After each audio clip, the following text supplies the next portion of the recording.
real quick here, I got my bullet feeder set up on my secondary press over here. I'm going to turn it on. So this is after, I guess this is the final. So you see I got the spring. I pulled this off of my Hornady. I did find it at McAllister Car online, and so I'm going to order some if I would need it for backup. But basically I went to a 1/2-inch PVC. I eliminated that CPVC idea, which was a horrible idea because everything was wrong. And I put a coupler, threaded coupler in the hole up in there. And you can't really see it. Well, there it is right there. And then this is just a piece of plastic collar that came with the Hornady, and I just slid it up in there. And then I made this contraption. I filed down a piece of this is CPVC. Filed it down to fit into my bullet feeder. CPVC coupling, which the spring fits right in.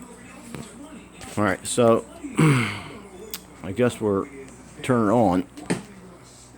So I got the speed here, the on-off switch there, power supply obviously in the back, and just the metal bracket that I had when I mounted, which I already talked about, and then my nose flipper there.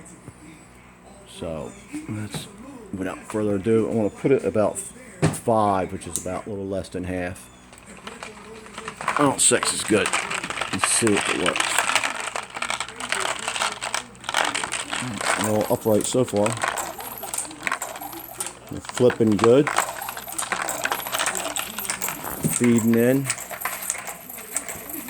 I mounted my spring up there because it was a little too long. And I didn't want to cut this one. I want to shut it off. I just shut it off with the knob, but you could just use the switch, but I got my hand on the camera. So I want to make the spring shorter. Like I said, when I get that one, I don't want to cut this. This is for the other feeder.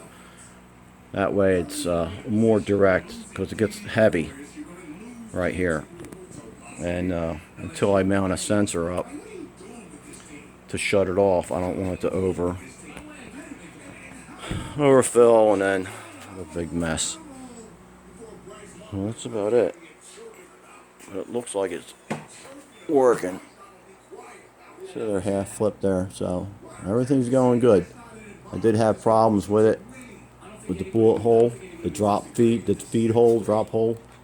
It was jamming up, and basically it was going too fast. So it's not Mr. Bullet Feeder, but it is a bullet feeder, and it'll feed more bullets than I could ever load. So I think it was probably maybe $50, maybe 3 days total, and putting it together. So not bad. Thanks for watching.